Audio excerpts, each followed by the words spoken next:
You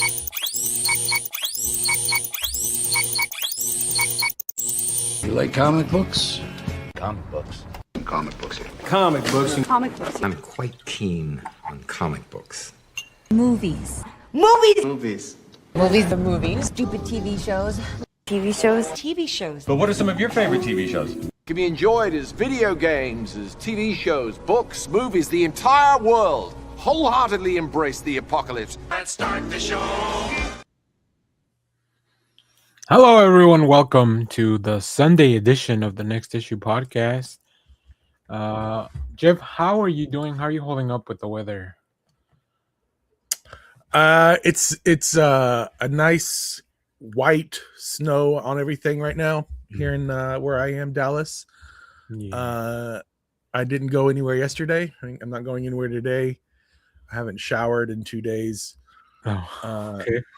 And then also related. Yeah. And yesterday, from about 5 until I went to sleep at about 1 o'clock in the morning, I just grazed on random snacks. So I woke up this morning with a bit of a stomach ache. I was like, whatever. One of those things did not mix well this morning. You're supposed to parcel those out. Yeah. When you're stuck in frozen in a cabin. I would do terrible in zombie after apocalypse type scenario where we have to ration. Like, no, I gotta do everything at once.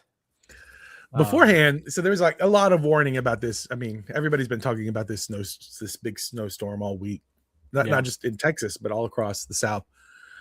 And so we all had like ample time to get to the grocery store and pick up our whatever we wanted for supplies. Which was for me, I was like, well, what do I want? Because, I knew at 11 o'clock Saturday night, I was going to be like, that's what I'm going to want, like some ice cream or something random that, you can't just run off to the store to go get because everything's shut down and frozen. Outside. I want ice cream. The one thing I did not pick up, I had a big hankering for some popcorn, some caramel corn. Now there's none in the house, so I'm now making a list. These are my new survival items to get for the next go around. I had the same impression because I also got groceries and stuff, and just the essential bread, deli meat, stuff like that. I can survive. I can survive on a sandwich for weeks. I was saying I love a sandwich. But the one thing I should have gone out yesterday, I forgot to get like instant chocolate powder, like to just make hot chocolate with either water or milk. And I really wanted some. So this morning I did end up making some, but like the abuelita, like the tablets. But you gotta watch that thing, right? You can't just it's not like the powder stuff, you just mix it with water and you're good. So, but I did get some made. It is really hot still because you do have to boil that thing. But I got one of those. It's called like a little octopus that you just leave on the pot and it stirs it for you. Oh, okay. At least I don't have to sit there waiting for the thing to boil. So, yeah, I think that might be a fun thing to talk about with the guys. What are our essentials when we're gonna be stormed in? Like, what do we go for? So let us know in the chat. What are your essentials if you're weathering through this storm, or if you're just hanging out at home for the weekend? Like, what are your essentials that you need to have? Cool. Well, before we get into it, just a quick reminder, everyone. Yesterday we had a really fun show where we talked about a bunch of things, including all the new trailers, like the He-Man trailer, the Mall trailer, the state of Spider-Man again. I feel like that's a topic that comes up every other week. How many times can we fix Spider-Man? He's a menace. I get why J. Jonah Jameson was obsessed with the guy now. Yeah. We all just want better for Peter. Yeah. I'm also getting a bit. I watched this is not the previously on section, but New Rockstar is a channel that I follow, and probably a lot of people that watch this channel probably are at least aware of, where they do like trailer breakdowns and stuff like that. They're doing a Road to Doomsday thing. So they've been going over everything since the first comic, Marvel. It's a good way to get content out, right? They just go back to the beginning. So yesterday I watched like almost a 2-hour video talking about Sam Raimi's Spider-Man films, and I'm like, am I about to rewatch Sam Raimi's Spider-Man trilogy? I mean, I love number 2 is probably my favorite. But I've also watched number 3 a lot because back in the day you could get a PlayStation bundle and it came with a Blu-ray because they were trying to push the Blu-ray technology, and it came with the not the Amazing Spider-Man, with Sam Raimi's Spider-Man 3. So when I was in college, my buddy had just gotten that PlayStation 3, I think that's the one that was out back then, and we would watch that and Ricky Bobby, the Talladega Nights, because it came with those 2 Blu-rays, I think. So we would just like, it wasn't streaming wasn't as prevalent back then, where it was like you would still need Blu-rays and stuff. What a Saturday night! What a double feature! It was almost every weekend that we were like, when we were there, because we were on campus. I didn't live on campus, so okay. I had a place to go because I had friends and I was part of the fraternity in there. So I like people that lived on campus, I would just go to their apartments and we'd either play PlayStation or throw on a movie or whatever. So yeah. That was a good times. All right. Who am I? Yeah. I'm Spider-Man. The second one was great. The second one was like the best comic book movie for a long time. Like it still might be. Oh, that's peak, It still might be. I don't know. We could make an argument. Well, that might be a fun topic of like, let's determine the best comic book movie of all time. Josie and the Pussycats. Yeah. God, that's a good one. Damn. My only argument, not argument against that, my only thing where I would falter to make an argument is that I'm not as familiar with their source material as I am with like Spider-Man, right? I've only read so many Josie and the Pussycat. So like when it comes to how faithful of an adaptation this is, I don't think it's as faithful, but I don't care. I mean, the movie's still a banger. Yeah. I mean, one of those characters was in the movie strictly because she was in the comic. I forget which one. Which one is the sister to the brother that is their local promoter? Oh, you've already drugged me too deep into. If it's not one of the 3 girls, I don't know anybody. That was for a long time. That was my every Saturday night movie, the Josie and the Pussycats. It is actually the first DVD I ever bought. Oh, really? Back when the DVDs first came out, I didn't even have a DVD player at the time. I just knew that I was like, this movie. It's a movie that got panned when it first came out. Now people generally that watch it are just like, oh, this movie is like, I think they really, Parker Posey's fantastic in it. She's really funny. It's very tongue-in-cheek. And a lot of people are like, well, it was way ahead of its time. Yeah, because it definitely talks a lot about the commercialism and stuff. Every single product placement. They also got it. Everybody was just like, oh, this is just nothing but product placement. Like they didn't ask for any, like they didn't get paid. They didn't get paid for it. It was all satire. It was all for the satire, right? I mean, so the incredible cast choices of like Rachel Lee Cook, Rosario Dawson, and Tara Reid, like whoever. Let me see. Let me look up the casting director because my goodness, they completely nailed it. I don't see where's casting. It's not here. Well, I mean it's great, and I love that movie. We should probably do a show on that as well, or movies that are not specifically like mainstream comics. Not that Archie comics and Josie comics are not, but all right. Before we go down a 2000 whole tangent, let's get into it because I see you've watched a few things. I've watched a few things, so I'll let you get started since I'm always interested to see how does. I'm guessing this happened because you were indoors a lot and stuck at home, and comics can only do so much to fill that void. Yes. Well, at the beginning of the year, this happened last year. It happens every year. I realize, especially since I've started the show, how little television I've started watching. How little, like, I used to watch movies and stuff all the time. Ever since my old man brain did not make the switch over to streaming. Like, it needs something every night. I still every night go and check the main network channels to see what they're showing, and I never find anything that I like. But in my head, it was very difficult for me to be like, it's 7:00. I'm going to start streaming this one show. But after watching Pluberus consistently and getting through it, I'm like, well, let's go on to the next one. So the next one is Shrinking. Shrinking season 3 starts, I think, next week. And so, or in 2 weeks, maybe something like that. Oh, that's why Jason Segel was on Hot Ones. Okay, now it makes sense. Can you imagine if we got Harrison Ford on Hot Ones? Oh my God. He might die. He might not be able to take it. Protect that man. He would punch Sean. Yeah. Get out of here, Sean, with your hot wings. So I started watching Shrinking. It's great. It's fantastic. Same guy that does Scrubs. Also, I think I started watching it because Scrubs is coming back on Hulu, and I just got rid of Hulu. So I'm like, I'll watch this guy's show, over here on Apple. Nice. Yeah, it's really good. I'm only 3 episodes in. I figure when the new season comes out, they're releasing weekly. So if I watch a handful and it's the 3rd season, so I've got 2 seasons to get through before catching up.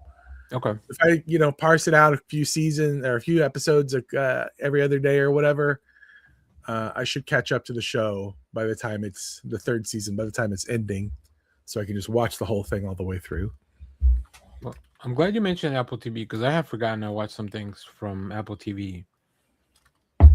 So I'm glad you picked that up. So I'll throw in 2 quick things since we're talking Apple TV stuff. Yeah. I watched the first episode of Hijack, which I've already talked a little bit about yesterday, so I won't go too deep into it. But this is Hijack season 2, starring Idris Elba. For those that may not know, this is a show. In the first season, Idris was on a flight from like somewhere, I don't remember exactly where, going to the UK. The plane is taken hostage, aka hijacked, and every episode plays in like a real hour at a time. So in season 2, I'm like, okay, well, it'd be real unlucky if this guy gets stuck again somewhere. But I've only watched the first one. I don't remember how many are out. I need to catch up. But yeah, they take that premise and kind of twist it on its head. I don't think it's playing out in real time this time around. So that's one thing that they probably couldn't, like, you can probably really plan that out if it's your first season and you've been working on that show forever. But I don't think it's as easy to do because the show, I think it was only 3 years in between, which is still a long time. Because I did go back and check the date. So, and then the other thing I'm watching on Apple TV is Drops of God season 2. This is based on a manga about a wine and a wine sommelier. But the show really adapted it very differently. Season 1, you meet 2 siblings that they don't know they're siblings until their father passes away. Their father is like this wine connoisseur, renowned all over the world. He raised his daughter, but he had a son in Japan, who I guess he wasn't married. He didn't really tell anyone about. But when he passed away, he put them. He made them compete for their inheritance in different wine-related contests. As you do. Yeah, it's pretty cool. Yeah. That's how I'm gonna leave. When my kids want my comics, they're gonna have to like Hunger Games it out. Yeah. It's gonna be. I have left 15 trivia questions. That's right. And whoever wins the most, whoever gets the most right, these Riddler-esque questions. Yeah, it's each harder than the last. But it's really interesting. The show is in English, Japanese, and French because the daughter's French, the son is Japanese, and the only language they can communicate in is in English because I guess that's kind of a global language. So, but it's a really interesting show, and it's very removed from the original manga because I've read like the first volume of it. I think it was like on Comixology when they did like unlimited manga. I didn't read much of it because the lettering unfortunately was atrocious. Because Comixology or Amazon was not willing to, like, I guess, pay for a good letterer to Yeah, it didn't look very good. I didn't even look into it, but I assume it's some kind of like maybe digital. It almost looks like. Have you ever used the Google feature where you translate something by just looking at a picture and it translates the text, yeah. and it just has like this like random font appears on top of what you're looking at? That's kind of what it looked like over the word bubbles, and I wouldn't be surprised if that's kind of how Amazon did it. Yeah. So, but yeah, good shows, both of them. Season twos. Interesting that they both kind of came back at the same time. They both drop weekly, but I think Hijack has a few more episodes out. Drops of God, I only watch one because there's only one. So, all right, let me pass it back to you since we're traveling all over the world. I think this next show might fit the bill. Yes, I do. I like to go real quickly. We go back to Hijack. I would like it if the second season were like Home Alone 2, where like you're like, how does he get lost twice? How does he get hijacked twice? So this one is like they're hijacked in New York, Yeah, I mean, kind of. He's in Germany this time, so I watched this was completely background television. But on Netflix I stumbled into something called Physical Asia. It's a game show. It's like one of those physical feats of strength kind of game shows. It's its third season, and they take people like UFC fighters and boxers and Olympic wrestlers and stuff like that from different countries. They put them on the team of their country or their country of origin, and it's just who can last the longest in these physical strength competition kind of stuff. The first season, I stumbled across this show a couple of years ago.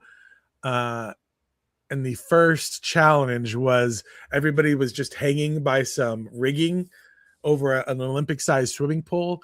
And the last one, clips of that. Yeah. And the last one hanging is the winner. And so they, were lasting like an hour, 2 hours or whatever, like just people just like hanging on for dear life. This season, the first thing was basically King of the Hill. They had a giant mound in this like warehouse or wherever they were filming, a giant mound of sand. And on top of the mound, they had these 4 platforms. And then whichever team had the most people standing on the platform at the end of 2 minutes won the round. And so there's all these like dozens and dozens of athletes running up this tiny little sand hill to get on these things. And it was just like, it's like watching real life Gladiator, like those scrums where people are just pushing each other off, like stuff. It's really intense. But it's not something I'm ever gonna go like watch like each episode, whatever. Yeah. It's just on the background. But I was gonna ask how much is there of them like going up against other people, like physically pushing people off and stuff like that? That sounds like a good way to get hurt. Because the first one you mentioned where they're just hanging, like that's just you, right? That's just kind of doing your thing, right? It's not like somebody's trying to pull you down or anything. So there's throughout. So there's different little games throughout the competition. So the first one was the other. This one's the way more team oriented than the other ones. Okay. The other ones are more individual. The other thing I really like about it, I guess it's a show from, I don't know where it's from, Japan somewhere, but it's a dubbed show. And it's dubbed the same way I think of anime being dubbed, where I'm like, I don't know if they're really saying this, but it's really entertaining to hear what they've put in. So like the second challenge is some kind of boat theme. They're just moving a bunch of sandbags from one place to the other, but they've got all the teams have to like throw them across ropes. It's a whole jerry-rigged thing, but they have all this voiceover where they're like, oh, the sandbag was really heavy and I really had to try to help my partner lift the sandbag up. And it's like these weird, like little interstitial things where people are saying things. I'm like, I don't know if they're saying that, but it's really fun to listen to, where they're like, come on, we've got this. It's these people like talking and doing the thing together, and it's real fun. Well, yeah. So I looked it up. The show is from South Korea, which makes sense because Netflix has a lot of television from South Korea. I just finished a show called Culinary Class Wars, where they pit what they call white spoons, which are like these like world-renowned chefs, against black spoons, which are chefs that are just not into like they have their own place, but they're not like known in the fine dining world. So it's really Like interesting. home chefs. Not home chefs. They like work at restaurants and have like their own stuff, but Yeah, they're yeah, just not. I guess they're not at that level where they're They're like not like renowned. Michelin star. Yeah, stuff like that. It's really good. It's also they do the same thing. I watch it and I watch the dub of it because some of the chefs speak English because not everyone is Asian. Like not everyone is from Asia Oh or yeah, like yeah, yeah. they're from all over the place. So sometimes it'll be interesting to hear like you can tell when it's a voice that's dubbed versus like somebody that's naturally speaking. But yeah, So they there's do. like a Yeah, I was gonna say there's like a New Zealand team in this season, and so they speak English. right. So it is like funny when they go back to like, oh, I'm the person's doing their own narration. They don't have to translate for anything, and Yeah. they sound so much. I mean, because they're speaking their native language and not overdubbed, but it's entertaining. Oi. When you look at it. Yeah. Yeah. And they probably also have like maybe just I don't know like a handful of voice actors that are like translating for everyone. So I'm sure they try to adjust their voice. But yeah, it makes sense. Yeah, I think That's some voice acting I could get into. Like Yeah, if somebody some fun stuff. Funimation, call me up. I know you're local. Well, they were bought out by Sony and then merged with Crunchyroll, but Crunchyroll's still local. So yeah, So Funimation call me did that. Crunchyroll. They actually have an office pretty close to where I am, and I sometimes wonder like, what would happen if I just go by? But then I think like that's probably just like a business office. It's not like there's any anime living there. They and, have there's people that they have their voiceover stuff there. Like I know some of the like back from my acting days, some of the people that do the voiceovers there, and they that's where they go to do their voiceovers. So yeah, but it's not like I'm gonna run into Goku walking down the elevator, yeah. Yeah. Cool. Well, since we're on I could take it this one of either ways, but we're on the Netflix train, so let's talk about Netflix stuff. I watched two different things on Netflix. I think one might be right up your alley, Jeff. I watched a documentary called Secret Apartment Mall or Secret Mall Apartment, maybe. Hold on. Maybe you saw it on the front page if you were on Netflix. Yeah, Secret Mall Apartment. It's a documentary about in 2003 in Rhode Island, a group of artists created an apartment inside of a I've heard mall. about this. Okay. I've heard. Yeah. It's very interesting. I will say it loses a little bit of steam because you figure like the fun part is how they did it. And then like the fallout from that, like I mean, they're all there talking, so like it's not like anyone it's not like anything Nobody's in terrible jail. happened to any people. Yeah. I will say one of the things that I immediately thought about was like only white people can get away with this. Like there's no way. And it was like they were all artists that were white. And they address it briefly in the documentary. Like they talk about like, I never felt like my life would be threatened. Like it is a privilege that I was just like, if anything bad happened, like, whatever, something was going to happen, but nobody ever feared for their life. Like if a minority was doing that, like, Yeah. So, it's pretty interesting though. First of all, there's a lot of talk about the mall culture. There's a lot about talk about like these developers that just came in the 2000s and they're like, we want to build malls and strip malls in every little town in the world, right? And now, all these years later, is like that's just kind of like empty space and stuff that's kind of falling apart. They never really took the community into consideration.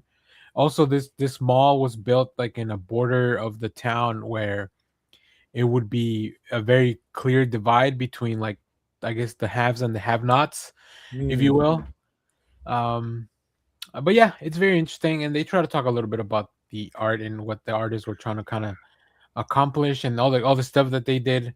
Also, there's a lot of talk about 9/11 because it was in 2003, so like they were still suffering. They were still feeling the effects of what happened around the country. So yeah, it's pretty interesting. It's about 90 minutes long, and like I said, it loses a little bit of steam like in the last 20 minutes or so. But overall, I think it's pretty fun. Pretty good watch. If you want to have something, I had that on while I was editing some clips and stuff. So if you want something that's you can engage a little bit more, I think that's a good one. I'll try. I'll watch it. I wonder how those people feel now that they're like, oh, malls are being converted to apartments. Old malls are now being. Where's my cut? Where's my cut? This is my my idea. idea. This is my idea. Who wouldn't want to live in a mall? That sounds fun. I think. Well, not great. a mall now. A mall back then. Oh, can you imagine just being able to get a pretzel? I guess if I had to live in a mall, maybe like somewhere like Grapevine Mills or Galleria would be fun. A mall that still feels like it's thriving. Well, I would just give me an old mall. Like if you find me an old rundown mall, I'll just buy the whole thing and rollerblade around it for days on end by myself. Give me a little golf cart. Like I'm gonna go head down to the old Macy's. I'll be like, I'm going to the Macy's bedroom down on the east side of my house, my giant house. Yeah. Your kitchen is the food court. You know, this is why people like Jeff Bezos don't deserve the money, because they're not using their money correctly. They're building their own. Yeah, like really don't build.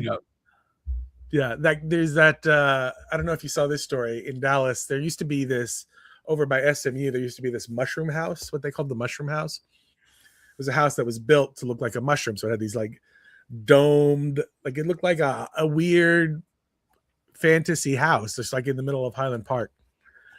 Got torn down because one of the big car dealership guys, I can't remember, Lute Riley, Honda, I don't remember who it was, bought the lot, torn it down, and he's putting up just like a square house kind of thing, like a very boring mansion. Or like that Lexus, those Lexus dealerships.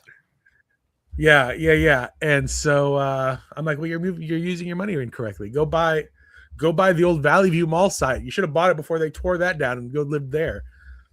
Like, I haven't driven by there in a while. I don't know what's in there, because the last thing was at the Valley View site was the theater. I would go to the theater, but I don't think that's there anymore. Like they just took it all down, right?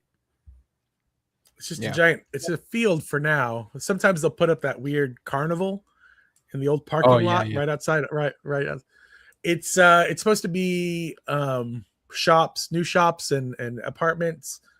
It is that was put on hold because I think the developer ran out of money.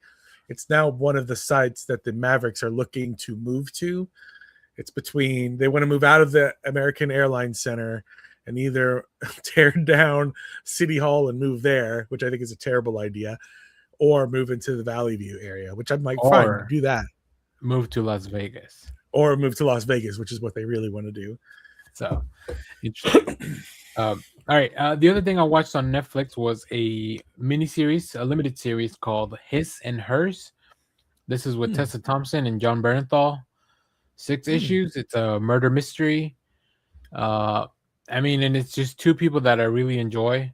Pablo Schreiber's already in it, but every time that dude's in something, you're like, are you the bad guy? And then I think they utilize that very well here, I think.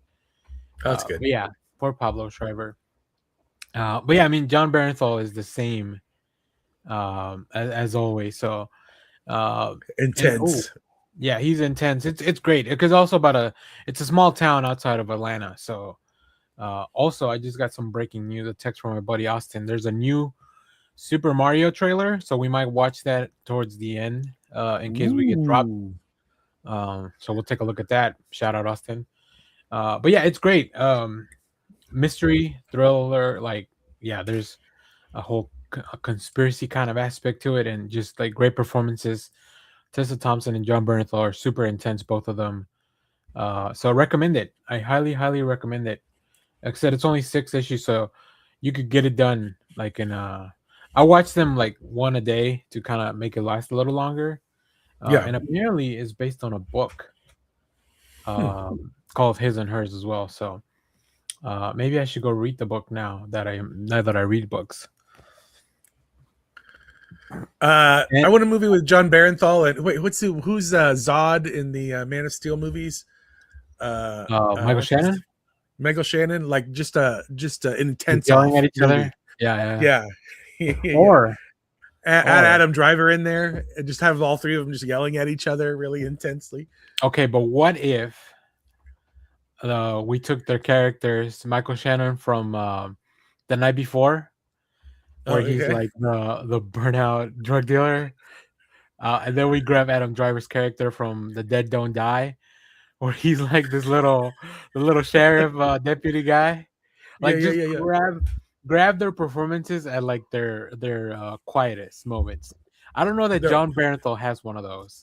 I will say, because I was in my head thinking, let us know what is John Barenthal's most quiet performance.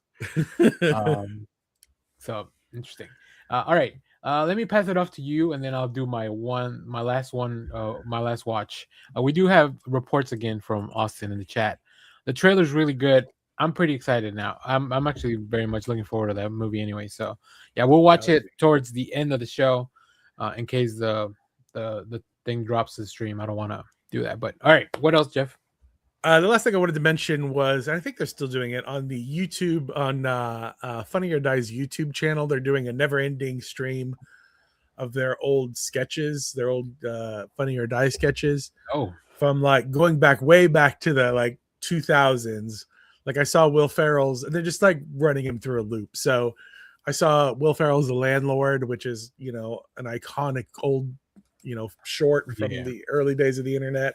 And it's just one after another. It's fun to see like all these like old sketches that I, you know, back when that popped up on like Friendster back in the day, or, you know, whatever, Facebook. And seeing like, and forgetting, like they had like John Goodman was in them. Like they had all these stars that would come in and do them. I saw Lance Reddick was in one of them, and they're always like these really playing against type or playing into their characters of what they are. It's just a fun trip down memory lane. You know, you sit there and watch it for about 15-20 minutes and then move on with your day. Yeah, that's kind of fun. Funny or Die was always a thing that I was like, this could only happen at a certain moment in time, and then I don't think at any iteration of trying to copy this would fail miserably. And I think it has. Probably the closest thing is now or I guess not the closest thing, but a spin-off of that would be like the Dropout stuff, where it's like, it's kind of like this group of people trying to do something and inching their way out of it. You know, like this one, I think Funny that had a leg up because they had like Will Ferrell and like Adam McKay, like they were, you know, they had bigger names attached to their stuff. But it's like if a regular person wanted to do something like that, I think the closest thing would be like Dropout. Yeah, and it I think the thing that I like about it is that it's pre before Capital Ventures got involved in the internet. So there's those early 2000 internet sketches where it was like UHF channels, like it was just the Wild West of like anything could go, and in a good way. We went to more public access, yeah. So so you would get like Will Ferrell, like these people who are like super famous, just kind of like doing whatever it was that they wanted to do on the internet. And then as they got more and more popular, then, you know, big money came in and ruined everything, as it always does. As it tends to. As it tends to. And you're right. The only thing that I can think of currently on the internet is Dropout, that kind of inherits that same spirit of, we're doing this on our own. We're not taking on any kind of big advertisers, or we don't have big investors that we have to adhere to their whatever whims that they want. So, but it's fun. That time of the internet is like some of my favorite internet. There's like some amazing sketch comedy out there. Just some amazing use of like what the internet could have, like Lonely Girl 19, like fooled everybody like on the internet, that it was just like, oh, it's this girl doing a blog, but it's this weird story about a cult that's completely fictionalized, but the people that were watching were hooked, you know? Yeah, it's fun stuff. Like that early 2000s internet, you know, mid 2000s. Well, the last thing I watched before we get into our comics is very much comic adjacent. In the last couple of days, I finally watched the last season of My Hero Academia, an anime that I think it's 8 seasons total, and I have been waiting. Adeline Hudson in the chat. Lonely Girl 19 was big when I was in elementary school. Same. That's how old I am too. Same. Elementary, yes. Elementary, my dear Watson. But yeah, My Hero Academia. I mean, I was waiting for everything to be fully dubbed in English, and I finally figured like I'm gonna be indoors for 2 days. Let's just do it, and it goes down very easily, and it just captures all the feels of following. When you follow a show for so long, Yeah. you're like, like here's all the resolution. I think it's a perfect ending, or as perfect as they could get it, really. So yeah, very much well worth your time. You can watch all 8 seasons if you have like, I think Crunchyroll and Hulu like both have it. There's a lot of superhero stuff in it, which is what really drew me into it. It's like very X-Men adjacent, like people start developing powers, and 80% of the world develops powers, so society changes to reflect that, including being a superhero as an actual profession. But what about the people that don't have powers and stuff like that? So yeah, a lot of interesting stuff. A lot of good payoffs. So recommend it. I recommend it. And the creator is a big Star Wars fan, so there's a little Star Wars Easter eggs. Like their main city is called Camino, and stuff like that. So yeah, I love it. Okay, now before we get into comics Wait. for this week, oh yeah, Is Camino called Camino because George Lucas is a car guy and he named Camino after El Camino? This just popped into my head literally. like a reference within a reference. Like a reference within a reference. I don't know. I need to go look into this because I know. I mean, George Lucas like 50s. He is a car guy. We He's know. a car If guy. you've seen American Graffiti. Yeah. And I'm just like, Camino. Wait, hold up. Well, when did El Camino debut? Let's see. I feel like it was like in the Chevrolet 60s. Camino came out in the 59 and 60. So okay, it does add up. I mean the timeline at least does align. Yeah. I was like, well, if the El Camino was after Star Wars, then it wouldn't make sense, but it does. So all right. Did you read anything as far as older comics before we get into new stuff? Anything you were catching up on? I took advantage of having 2 wrestling events this week, so I could just have it on in the background while I read my comics. I missed all the wrestling events this week. I started reading this. I haven't finished it yet. This is where Storm, it's the X-Men annual where Storm gets powers. She's currently depowered. So this takes place after what is that? Fall of the Mutants, I guess. Yeah. But this is Thor powers. Is that the one where she gets Thor powers? I think this is the one where she gets Thor powers. I'm only like 3 or 4 pages into it because this is dense Chris Claremont writing. There were like, this is just as much book as it is comic book. I do sometimes, because I'm not the best reader, when going back to a comic like that, I think there's like a little scanner where you could just scan something and it'll read it out for you. Mm-hmm. And I'm like, can I get one of those? It's really only because of my reading. I think I might be undiagnosed with some type of dyslexia or something, but too late now. We're too late in the game to diagnose it. Yeah, let's just go with it. We've learned all our coping skills. We got this far. I can get machines to read for me now. That's why I'm into books now. Well, I did a big catch up of a lot of things, and these are things you probably have already read, so feel free to chime in as we talk about this. I read Fantastic Four, issues 1 through 5. This is the Ryan North, Humberto Ramos. Fuck, man, it's so good. It's so good. So I read it like that because that's the way the trade's gonna come out. But I love the way that Ryan North writes them as a team, where he has these. There's no. The way they get out of their things is not Deus ex machina. It makes sense because they're all very, very smart explorer people, and that story takes place at the beginning of One World Under Doom. Sort of, it takes place in the middle of it, rather. And Doom dispatches how he figures out how to get rid of the Fantastic Four. But they have a plan for what Doom did to them, and they just stick to the plan. That whole first arc is just them sticking to the plan that they had set up in case something like this ever happens, and then them working through the problem. That's what I love about this book, is that it's always them working through the problem.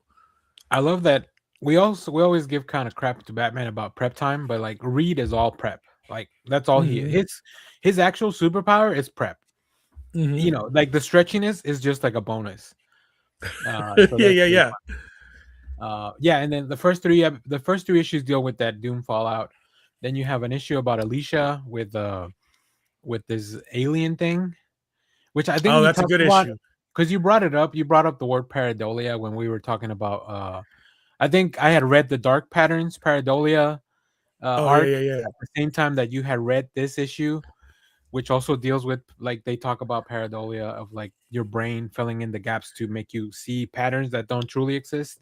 Mhm. That's a really fun issue because Alicia kind of has to deal with it on her own.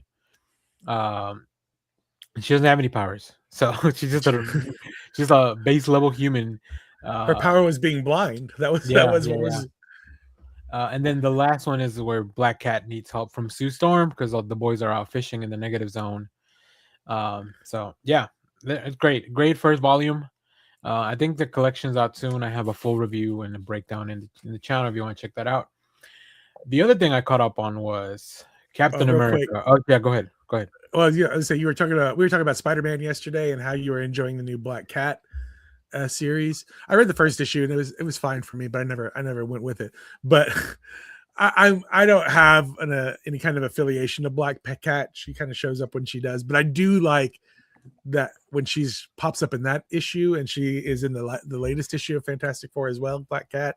And I'm like, oh, I like Ryan North writing Felicia Hardy. Like I like Yeah, this you version of Felicia. you might also enjoy the Jed McKay Black Cat. There's a couple of I think he's done two different series, and they're all just Mhm. about heist. And he also really leans into her bad luck powers that are like a second layer to that stuff. Because originally she's just also like she's just a thief. That's I think a little Yeah. bit enhanced physically, but that's about it. Um, and then that G. Willow Wilson, just because everything she's done on Poison Ivy, I'm very excited about what she's doing with Black Cat too. So Yeah. maybe she'll be the mayor of New York in in a few years. Um, okay, yeah. Next, I caught up on Captain America issues 1 through 5. That is our Secret Wars, which we deal with this other Captain America. I won't go too deep into it, but I really appreciate them having a different artist for the flashbacks, Ben Harvey, and then Valeria Shitty doing all their normal stuff.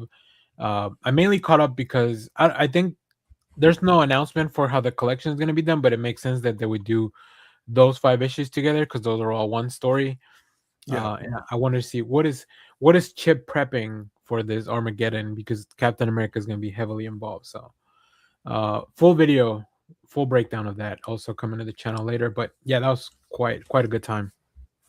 Good series. It's a good series. And then the last thing I caught up on GI Joe, all the way to current to the end of the Dreadnought War.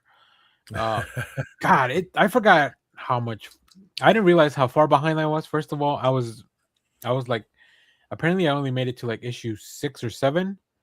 Oh, you With had like Wood. the other half of the Yeah, after yeah. the So you get some fun stuff with CoverGirl and what's her name, the Baroness. Baroness. Yeah, that's some. They get a little bit of which this team does that a lot. I'm seeing now that they kind of pair off two different characters in there and let them go on an adventure because that's kind of what the Dreadnought War was as well. Like I mean, like there's a lot of characters to cover, so it's yeah. kind of a good way to be like, well, let's focus in on this. What's going on over here?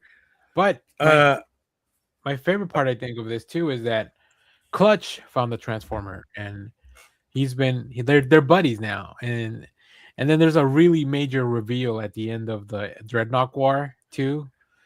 oh yeah, Uh, yeah, yeah. and I'm like, whoa, what? So yeah, it's good stuff. It's good stuff. It's when they play in the like field of they're like these little moments in both that and Transformers where they're like, now let's play around with the mythology of these things. Yeah, And that's when it gets super fun.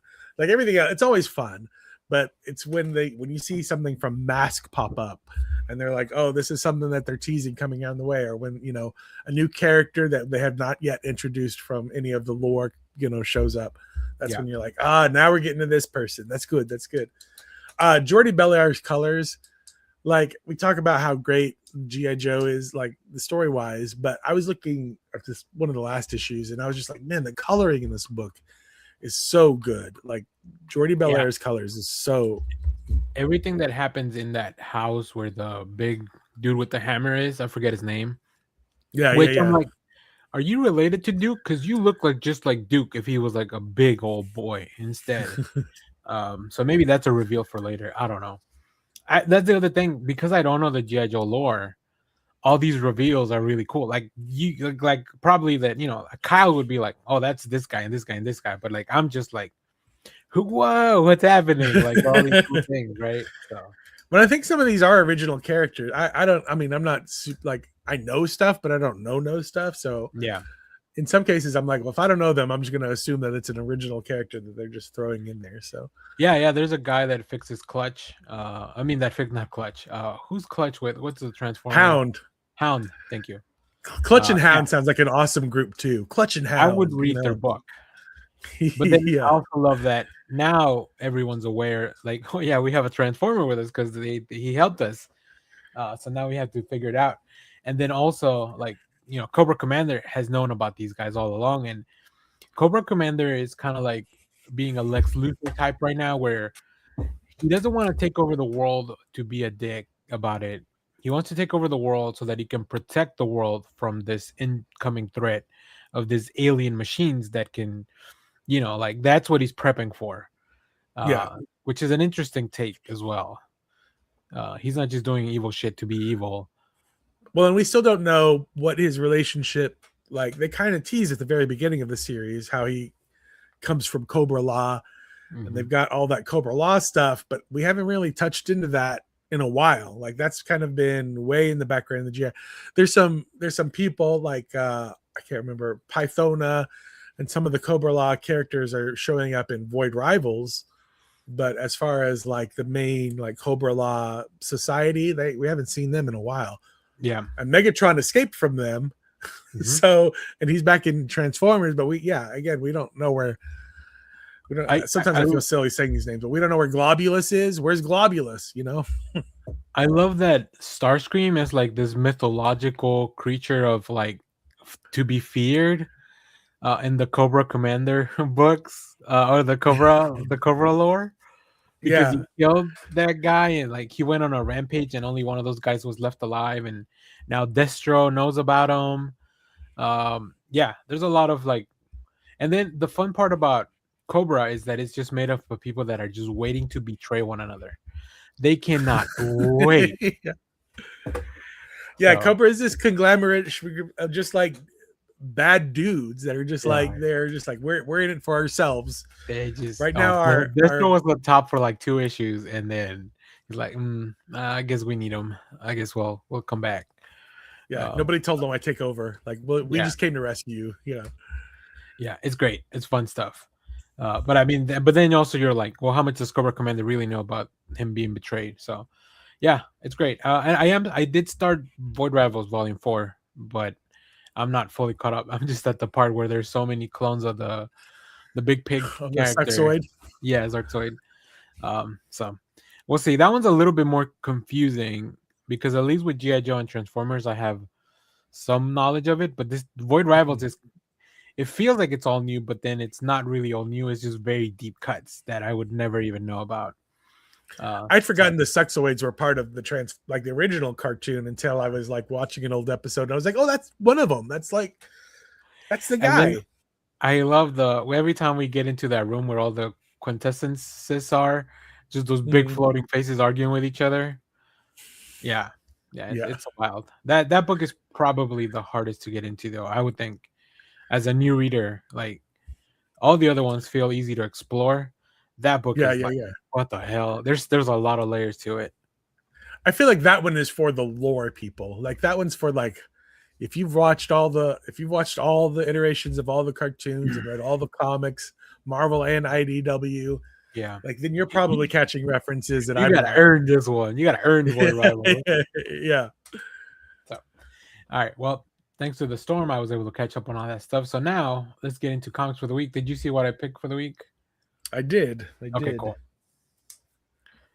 Just because I know it's on your list and it's pretty high on your list. Yeah, go ahead. Go for it. Speaking of Captain America, here's the newest issue of Captain America number 6. The Return of Shield. Dun, dun, dun, dun. I don't know where Marvel keeps all their artists, because this is a new artist in this book, and it's great art. Delio Diaz and Frank Alpizar. I don't know who does what in this book, but great art. I don't know how I feel about the new Nick Fury design. Is this it? Is that what this is? No, that's one of the new characters, new Shield agents. Nick Fury, it's Nick Fury Jr. Yeah. I figured. And I think he's always wearing this like suit. Oh, fancy. He's always about to go to a cocktail or coming from a cocktail party. Yeah, it's the suit with a overcoat draped over his shoulders. And I was like, that seems impractical, Nick. That's you're gonna get that caught while you're walking down the hall on a doorknob. And to be fair, Samuel L. Jackson's always wearing that leather trench coat, and you're like, first of all, he has it on. But he has it like he's not wearing it. He's just this is just draped over his shoulders. Oh, that's easy for easy access to his guns, and he could just drop it and look very cool doing it. It looks cool. He's got secret doves behind him in the pockets that fly out slow motion. I wouldn't be surprised if he's got like something that'll just hook it to the wall, or maybe it's a weapon. It could be. It's like Doctor Strange's cloak of whatever. Yeah, that was one of the reasons I wanted to catch up on Captain America. I want to see where it's going. So I'm glad you enjoyed this. Yeah, it's a good book. It's still a really good book. Speaking of enjoyable books, I read Inglorious X-Force #1. This is a very interesting book. This is a book by Tim Seeley with art by Nick Santamaria, I think. But the main draw for me was that Boom Boom is in this book. I love Boom Boom. She's incredible. But yeah, Cable is putting together a new X-Force, and it's made up of Archangel, the Helverine, Daken, and Boom Boom. And there's a lot more to that, but yeah, it's really fun. I think Tim Seeley does a good job weaving in this like mystery, because with Cable, it's always fun to see like how much does he remember about stuff. So that's what the book leans into. So I like it a lot. I missed that. We talked about it a couple of weeks ago. The Exterminators book, I think we did with Boom Boom and Dazzler and Jubilee, where they were fighting vampires. Yeah, Wolverine. Like I would love it if somebody brought that book back. That's a fun book. Yeah, Leah Williams should do another one. Who do I talk to? Who do I talk to? Dear Leah, where's the Marvel suggestion box? If you can't get Spider-Man right, get this one right. Okay. Fantastic Four, the newest issue of Fantastic Four. This is a great cover. Find Sue Storm. It's really good. Is this part 2, right, or the story? It's part 2 of the story. They go off. The Fantastic Four is like, well, we got to go find Galactus, knowing that their enemies would use this as the reason to attack whatever. So this issue is them going around asking their friends for help because they got to leave the Earth. And this is where Black Cat pops back up. Okay. Ben Grimm pulls a fast one on everybody. Again, just a fun, great comic. Nice. Yeah, I'm looking forward to that as well. I don't know if now that I'm caught up, if I should just keep reading them monthly or if I enjoyed it more in pieces. So we'll see. We'll see what I decide. I'm catching up on a lot of other stuff, so no need to make that decision right now. All right. Also, another new book this week, Rogue #1. Ooh, I got one of them. Erica Schultz. I picked up this really cool Kevin Wada cover because I don't remember the last time Kevin did a cover. I see you got the David Nakayama cover. This is pretty cool because I love Rogue with family drama. That's like some of my favorite stuff, and I think that Erica Schultz like brings that up, and that you can tell that that's where they're going. But also, she gets to fight this giant. What's it called? Like it's like a badger. It's like a giant badger. Possum, yeah. So, yeah, it's good. It's good stuff. Great start to a new series for Rogue. Yeah, I was really pleased. I was happy that this one was good. It seems like a quick kind of a Marvel is ensconced in these like we're gonna do a quick 6-issue one-off story where we're gonna give these characters one little adventure on their own. and then see what happens. That's what this feels like.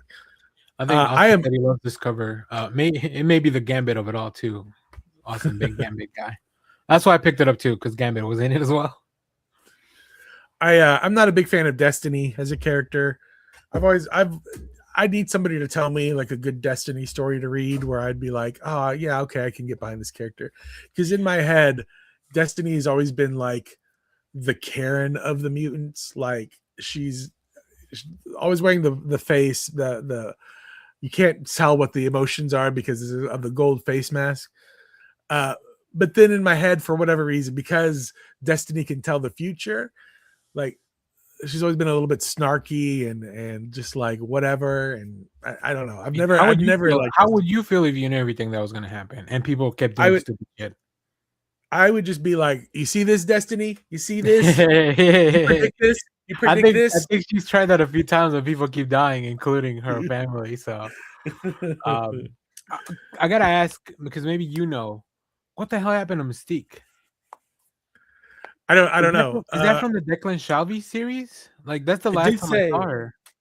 Yeah, it said. I mean, it had a little bubble that it said this to see what happened to Mystique. Go read her series or whatever. I did read the series, and I don't remember that. She was like a really cool spy, but maybe I forgot the shape-changing powers were disrupted in Mystique number 5. Okay, that makes sense. But yeah, she looks rough. Yeah, she does look rough. So. All right. Well, since we're talking about number ones, Psylocke Ninja number 1. I picked up this cover and this DK Rowan foil cover. I gotta say, so this is a story out of time for Psylocke, and I feel like sometimes I'm not a big fan of those. I might revisit this book when it's done. But because of the fact that they're like, there's a lot of cool action because it's a Psylocke book, so like ninjas are gonna ninja, and we know that Elektra's gonna be in it. So overall, I was like, oh, this feels like it should really hook me. But I think the idea that this happened and it doesn't have any concept, I thought it was gonna be like a new Psylocke book following the last one. So that's what I was very excited. I guess I should have read the synopsis. So this is Betsy in Quanon's body, like because that's the other thing. This book starts with like 5 pages of like Siege Perilous stuff, and I'm like, oh boy, I can barely keep up with this. So we'll see. But I mean, the covers are cool. I'll always pick up a cool Psylocke cover, so I'm not too mad about that.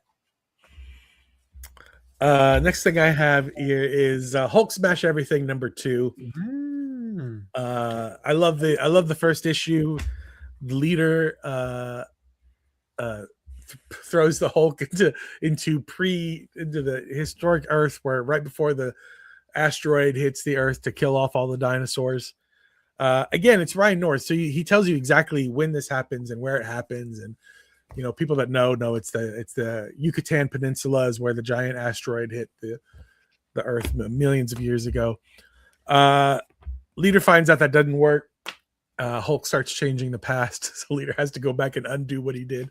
It's just a super fun story. I love it.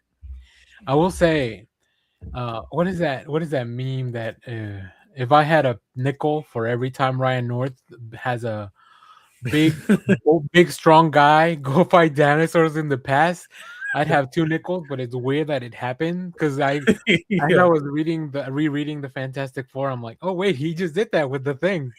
And now he did the same thing with the Hulk. So yeah, funny. It's a fun trope. I mean, I'm never gonna say no to a big guy fighting dinosaurs. Yeah, big fighting dinosaurs. Yeah, give it to me all the time. Yeah. Even Doom, he gave Doom a dinosaur. So Ryan North, obviously, and Ryan North, of course, his first comic strip is that dinosaur comic strip. I thought you were gonna say Ryan North, known archaeologist. I like that the leader's name also pops up in the Captain America book. So the first 5 issues of the current Captain America book take place in the past, right after Captain America is defrosted in ice, and this is the first issue that takes place in current times. Oh, okay, good. That makes sense because you said Shield returns. Yeah. So Steve is sitting at a bar. current times. Dr. Doom has just been deposed and is supposedly dead, and he is sitting at a bar in DC. I like how much you doubt that he's dead. Oh, he Avengers Doom. He's gonna be back before December. He will be back before December. Doom will return in Avengers Doomsday. Doom will return in Avengers Doomsday. There are lobbyists in this bar that Steve is in, and they're talking about other evil villains that they could like put in place as a global leader. They're like, the leader. He even has the name. Like he's there for global domination, but he's already pre-prepped with his like. You can't have somebody named Dr. Doom be the world's leader, but the leader can be the leader, which I think is some funny. Very much sounds like what a lobbyist would say in DC. How do we monetize this? That's what they're thinking. Yeah, exactly. Yeah. All right. Next on my list, this one has a Green Lantern Galactic Slam. This is the Guillaume March cover. This is the regular cover. It's a Kyle Rayner book. Of course, I'm gonna pick it up. Oh, you got that one. Oh, I thought about that one. That one was giving me like old comic books style. It was either this one or the video game cover, that one that flips like this. Yeah, I don't know. Yeah, that one's cool. One, but I really like the DCKO on this one. Yeah. This one is just like, what if Kyle Rayner got taken to a separate place, like a world type of place, and had to team up with the alien version of Hulk Hogan? Yeah. That's all it but is. Good Hulk Hogan. If you like wrestling, 80s Hulk Hogan. Yeah. Before we knew all the dirt. If you like Kyle Rayner or if you like wrestling, I think you want to check this out. It looks like there's gonna have more fallout in the. I will say, if you want this to affect DCKO, it doesn't. Like, it barely does, but it does.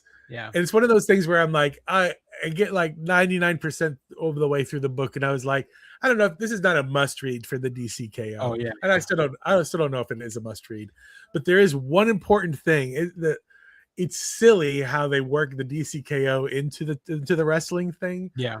But the way they do it, I'm like, I guess that makes sense. And the how they end this book is what they do take care of what the issue is.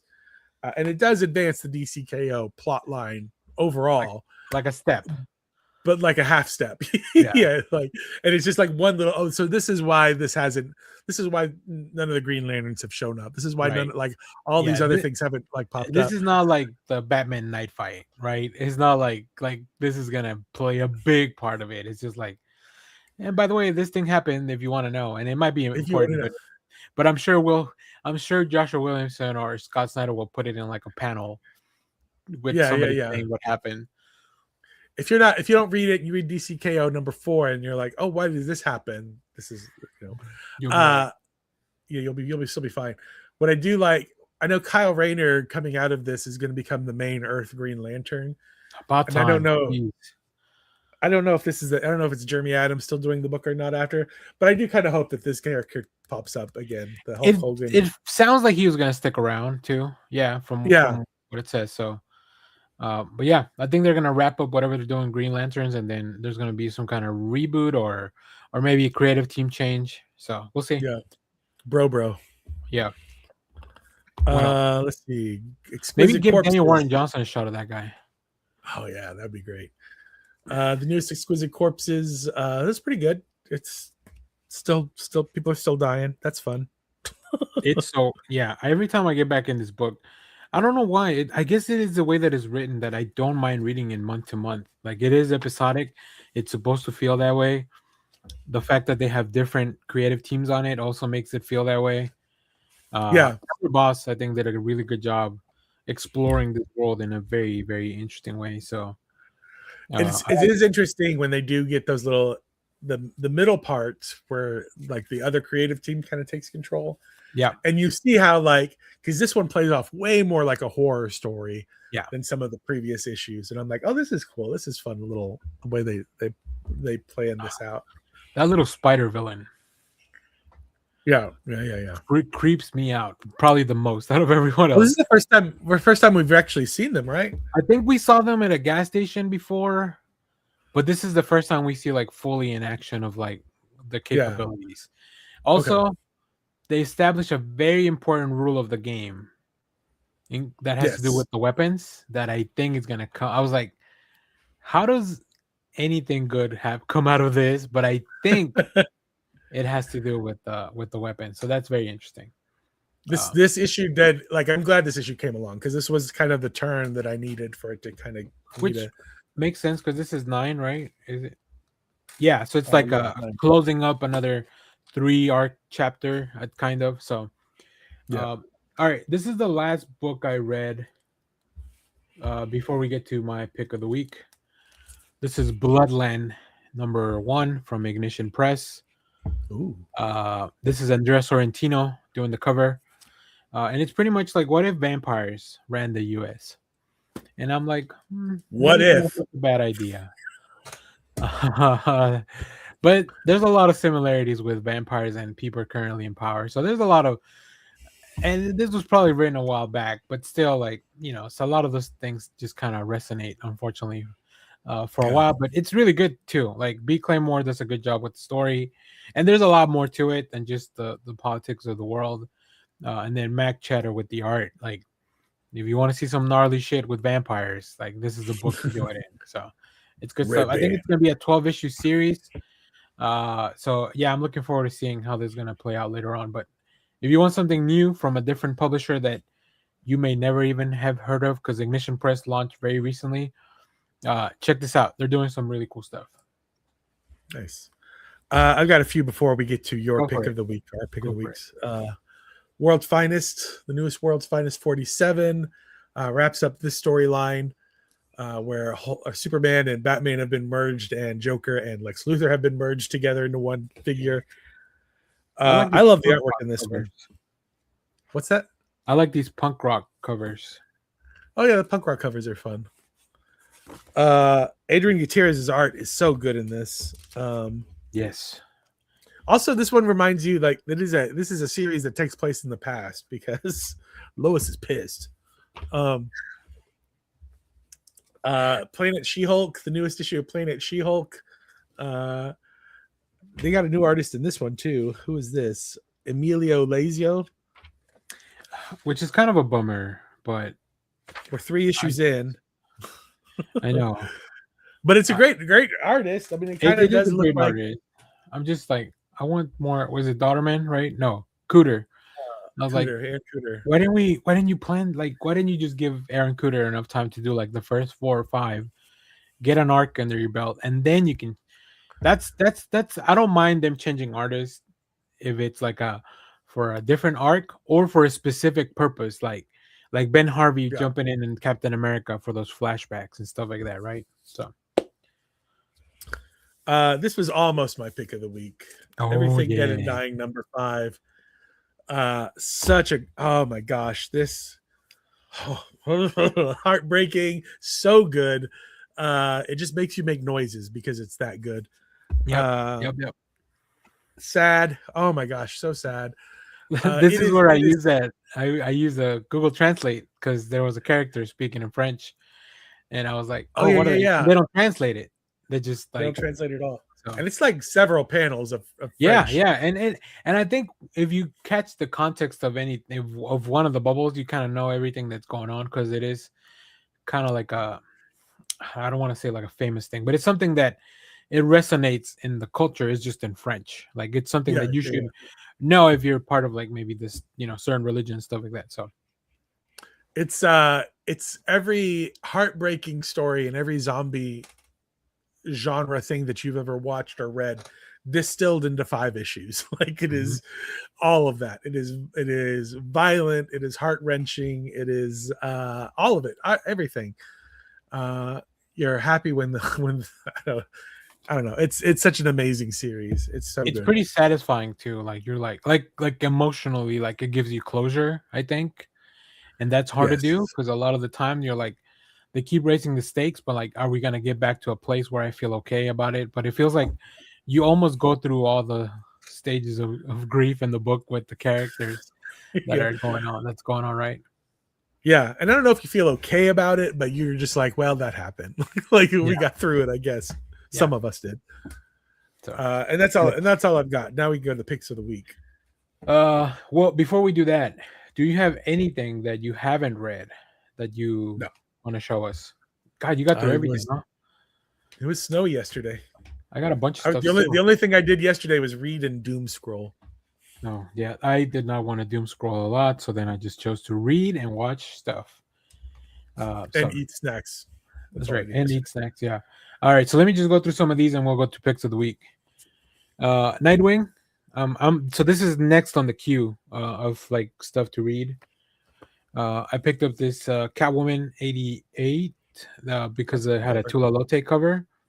This is one of those winter sweater weather variants or whatever. Although I don't see a sweater anywhere in sight. So it's below the frame. Below the frame. Before I get to the shiny stuff, I picked up this Death to Pachuco. I'm not reading this, but I love Sweeney Boo, and this is a cover by Sweeney Boo, so I wanted to pick that up. Starship Godzilla, the Battle Nexus for this week. I think these are for the week. And then the shiny stuff. This Mighty Morphin Power Rangers TMNT 4 with a shiny cover.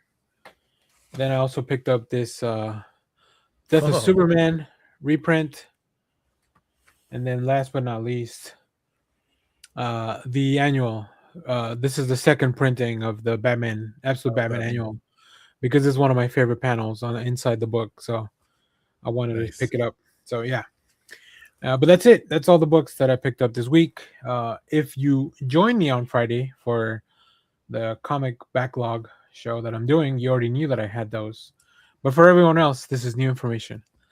So, all right, Jeff, what is your pick of the week? Hit me, because I also read this. My pick of the week is the latest issue of Assorted Crisis Events. What is this issue? Number 8. This might be the book of the year already. That is insane, dude. I gotta ask a quick question. Yes. Did you follow through on the last page already? I have not. Okay. I did. No. Have you thought about it? Are you thinking about like what you would do with that prompt? Yeah, of course. I kind of want to go buy a second issue once everything falls out. I didn't pick up I didn't, because Image sent that to us. I didn't pick it up physically because I was just thinking of picking that up in the trade, but now I want to go back and get one of those. What's funny about so you read it digitally, so you don't know that it's printed on old school paper. This issue specifically. Oh no! Oh, that's cool. That makes sense because of yeah, and it works because of what's going on the inside. I love that Image finds a way to use the crappy paper so they're cheaper as well. Maybe it's more expensive to do it that way. I don't know. I don't know. Well, we were talking yesterday about movies and how like I want to stop blaming directors for like crappy CGI because it's that usually that comes from the studio head, like how much money and time they get to do CGI in their movies. And I wonder if something like this where like Eric Zdarsky and Denise Camp are like, no, we need to use, just because of the way this comic is going to work, we need to use the old school printing paper. And if Image is like, well, we got to go through 15 hoops of whatever to make sure that happens.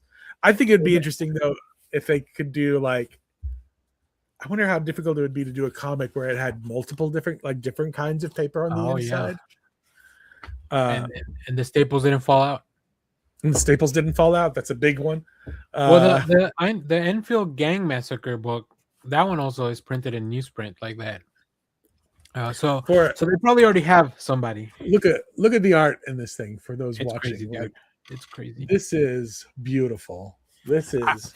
You know why I read this one? Because I'm not caught up on this because I feel like it's a very sad comic book. But I read this one because of the cover tells you like, oh, this is gonna be about either a comic book artist or a cartoonist or something like that, and it exactly is that. But it also feels like, do you remember season 1 of Black Mirror, the one that not season 1, but the first one that hit Netflix had a one happy episode that everyone kind of loved? I was like, maybe this is the one happy Assorted Crisis, and it really feels like it's gonna be. And it's not as bleak as some of the other ones, but it's also not completely happy. That's kind of how I felt coming out of it. there's a scene, there's a panel in this book where the guy is like, the comic can end now. Like it's like they 6 even ask you pages to before stop it ends. reading. It tells you to stop reading. Yeah, So yeah, you yeah, can yeah. have kind of a little bit of a happier ending. And so I stopped reading it. Like I set it aside. Here it is. I don't know if I can get that, but he's like, please stop reading the book. Please stop reading the book here in this little bottom corner. There's that famous Sesame Street book. There's a monster at the end of this book where Grover is telling you the whole book, don't turn the page, don't turn the page. And at the end of the book, it's fine. But it reminded me of that, where like the whole book, Grover is like, don't turn this page. And this guy is like, please, we've gotten to a happy point in this character's life. If we end it right here, everything could be happy. And so I stopped reading it. I went and read Assorted Crisis Events, watched other people get killed instead. And then after about an hour or so, I kind of finished the book. And it's weird because then later in the, like 2 pages later, he's like, the character in the book is like, you and I are collaborators in this now. Because this is your choice. Because it was almost like your choice to keep going. You did this. And I was just like, oh, the book speaks to you. Like it literally speaks to you. And you're right. It does have once you turn the page, like things get dark and bleak for the character in the book. But it does have a weirdly kind of like, but this could go another way. It's up to you, the reader, to make it go the other way. So it does have this. I don't know if it's hopeful. I don't know what what I'm looking for is, but it is not as bleak as it could have been. Yeah, it's not Saint Junipero, but it's also not like, every other episode of Black Mirror. yeah. So it's I loved it. I loved it so much. It's a good one, man. It's a good one. Yeah. I'm very happy. So I went in a different direction. My pick of the week is Wonder Woman number 29. This is by Stephanie Williams, not to be confused with Stephanie Phillips. Stephanie Williams, who has written a bunch of Nubia and Amazon stuff before, and art by Jeffrey Spokes. I was very excited for this one. And the one thing that I loved about this book is Wonder Woman needs a break after everything that's been going on. She needs a break. So Stephanie Williams, also in the real world, giving Tom King a break because she's going to be doing 2 issues of this story. She goes back to Themyscira. She goes to introduce Lizzie to the rest of the Amazons because they haven't met her. And also she's like, well, if I could take a break, it's gonna be with here. Yeah, it's really cool. But I love the way Stephanie Williams writes. Like, it almost reminded me of in my family when, like, one of the cousins or somebody brings a new baby, and all the aunts just like come forward, coo over the baby. Yeah. And like exactly the same thing happens with the Amazons, and they're like, oh, you are tired, go take a break, we'll take care of the baby. And then that shenanigans kind of ensue. And Jeff Spokes is just like beautiful art, like the way why would you ever ask Greg Land to do a comic for you when Jeff Spokes is sitting right out there? Is my question. Sorry, Greg Land. Comic page rates.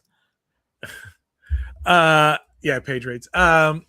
Listen, I love this book. This book has gotten a lot of press because Tom King is not the most popular guy in comics. And so in my TikTok feeds, people are like, go out and buy this book. Show DC that we really want to support a different whatever. And with that in mind, the first handful of pages of this book, I feel like speak directly to those people where Diana is just like, I've been so lost lately and I need to come back home to like find my center and stuff. And all the Amazons are like, come out of the woodwork and like, we know, sister, you've been lost. And then I've come back into the fold. And I just imagine that was probably healing for a bunch of Wonder Woman fans out there. I love the artwork. The story was great. I did love how all the Wonder Girls fought over how to entertain and keep Lizzie entertained. Yeah. It was just, and then a surprise cameo, I guess, from an old Wonder Woman villain at the end. Mm-hmm. So that was fun. It's a great little, and I really do enjoy. For all the people that don't enjoy Tom King's writing, The thing you're asking DC is the wrong thing. What you should be asking DC is to bring back the Amazons or the Nubia book and let Stephanie Williams keep writing that. That way, you can have your Wonder Woman or your Amazons book that you want. The rest of the people that are enjoying this Tom King run can keep having their run. And then we have 2 Amazon's books on the shelves instead of, or I guess an additional Amazon's book on the shelf. Yeah, I really like all the stuff that Williams did back in the day with Nubia. And I can see why you would bring her back to write this stuff, because she knows she knows the voices of these characters. Yeah, and I agree. Wonder Woman deserves a second title. Like, if you can have 2 Superman titles and 83 Batman titles, then like you can do that. And there's more than 2 Superman. There's like 3 or 4 of them, I guess. I think. But yeah, you can certainly do more than just one Wonder Woman title. Yep. Cool. All right. Let's take a look at comics ahead real quick, and then we'll look at that trailer for Mario, and we'll get out of here. We'll give you back the rest of your day. All right. Let me pull up your pull list, Jeff. Remember to follow us on League of Comic Geeks. Those roads better be defrosted by Wednesday. Yeah. Hopefully so. Well, and hopefully logistics happen enough to where my comics don't get delayed. Yeah, that's true too. All right, this is Jeff's pull list. So, Jeff, we got Absolute. Yeah, I've got it here. Absolute Batman. Where Wonder Woman. Absolute Wonder Woman now visits Absolute Batman. Yeah, returning the favor. I read this book. It's incredible. Yeah, incredible. We've got weird. I'm looking at it on my mobile, and they're in different order on the mobile than they are on the desktop. Flash, the new Absolute Flash. Mm-hmm. Absolute Martian Manhunter has been killing. It's Absolute Week. Absolute Wonder Woman. Detective Comics, or what are those? All absolute for you. All absolute all the time. Bug Wars. That new Bug Wars mini is coming out. Sexy Spider Ladies. We've talked about. Got to get to the shop early. Get that NSFW cover. Oh, I didn't even know there was one. I need to go look at that. Yeah. The Kids Are All Fight. I love that name. Also, I think these are some of the characters that are going to go on to be the new Titans book or whatever. I don't know what that means. This is the primer. So I've also read this book. This is the primer for the new Titan series or the new Titans roster. Yeah. Detective Comics has been great. Farrell, always fantastic. G.I. Joe, love it. Guy in now the we're chair both caught up to G.I. Joe, so that's nice. Yeah. Guy in the chair. Is that what issue is that? Issue 4? number 4. Okay. So I think there's probably got one more left. 2 more after this. 1 or 2 more. Let me see. Oh, well, this is the last one actually. 4. It's only 4. Really? issues. Oh wow. Oh, okay. Well, I know what I'm reading the rest of the day. I'm catching up on this series because thanks to our friends at Dark Horse, we have number 4 in the email. So shrinkflation. Harvey and Ivy's been fantastic book. Harley Quinn and Elvira has been fun. I don't know if I call it fantastic. Yeah, double the Harley for you too. The new Joshua Williams and Iron Man. I'm excited for that. I am super pumped. Super pumped. Yeah, actually, since we're talking about Iron Man, let's see. Let's try to pick out a cover. Oh yeah, let's do. So this is the main cover by Ryan Stegman, which is already like by default. I want to pick this one up, but there's 14 here. Let's see what else they have. Pablo Villalobos. Oh, this is. I mean, this will probably be another one with a trade. Ooh, Ivan Talavera. I'm sure they're introducing a new character or a new. What's Gwyneth Paltrow's Iron Man character called? Safeguard. Rescue. I was like Pepper Potts. Or maybe they'll introduce this agent as Rescue. Clayton Crane. Ooh, damn, it's gonna be tough. This is gonna be a expensive week, Jeff. Adam Kubert, because I think he's doing interiors, if I'm not mistaken. Oh, interesting. Ooh, I like that one. Annie Wu. Oh yeah, the foreshadowing variant. Yeah, I think this character is gonna become Rescue. Now that 2 covers have proven it. Another Clayton Crane variant. They're doing these like chest variants. That's kind of cool. Which is it is interesting. Like Can you give me like a connecting variant where I can put it together and then it's a whole Iron Man thing? That would be good as a die cut. If you could die cut around the Oh thing. yeah. Oh yeah. Put your hand in it, like in the movie. Yeah. You have to insert Madam Mask. Madam Mask, which gives you maybe a clue as to who the first villain's gonna be.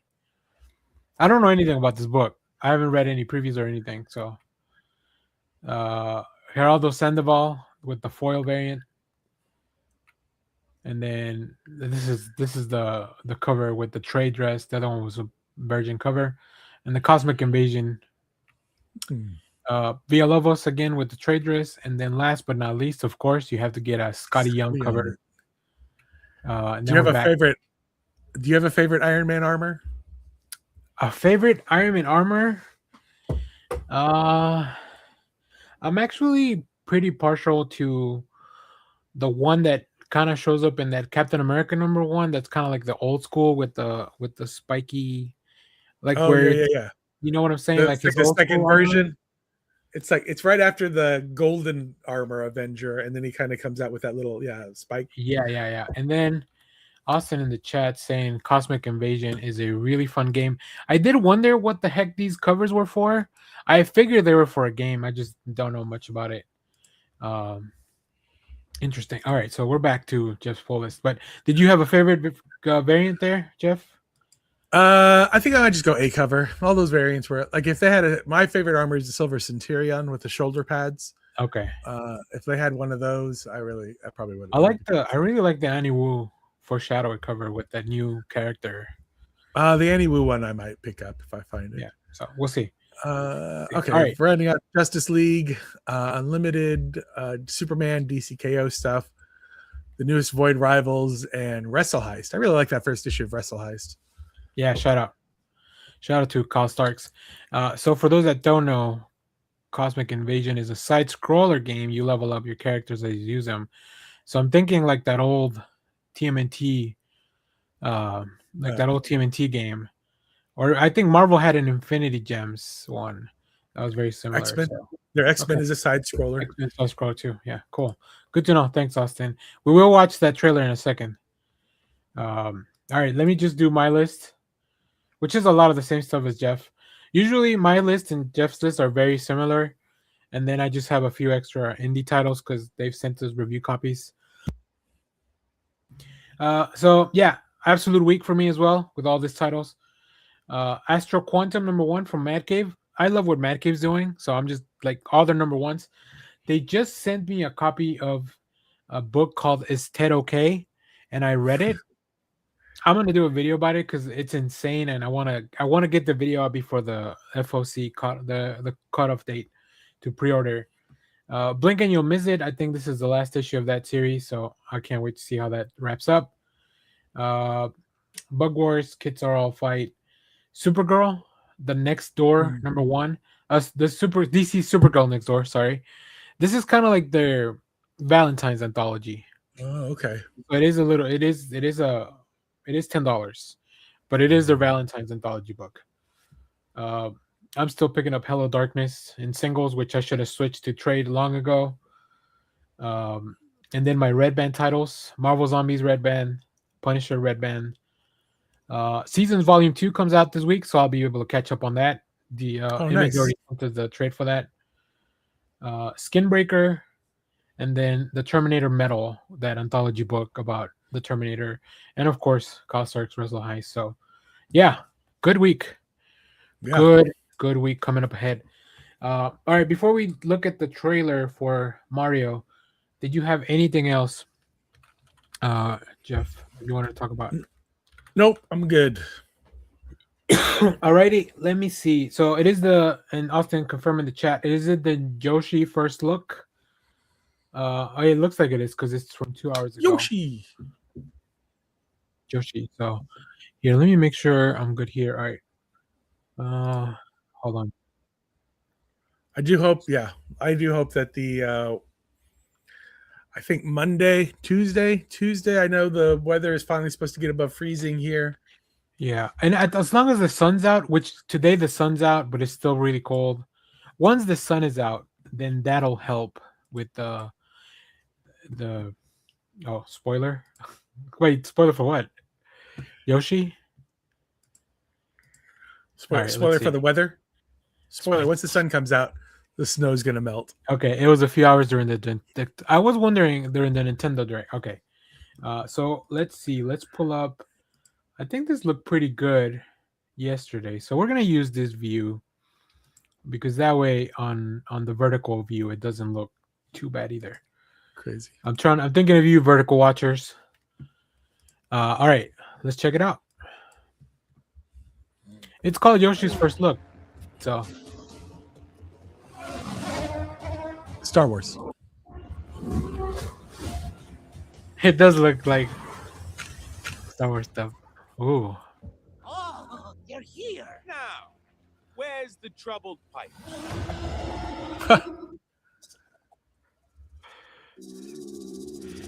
Is there like a Mexico place in Mario World? Apparently so. Oh, they brought their fire flowers.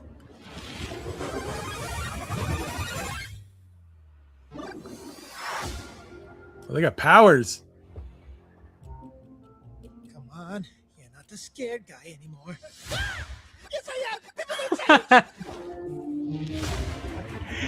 Oh, he's so good at that role. There's the problem.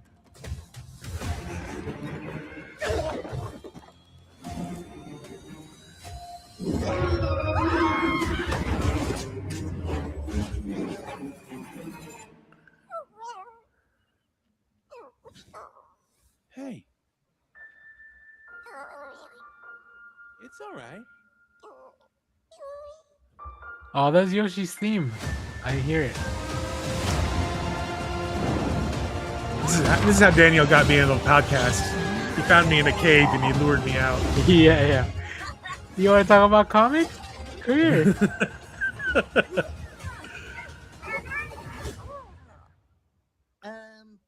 Who is this? Come on. So some dinosaur just shows up and he's now part of the group. Cool. Mario Odyssey. Yeah.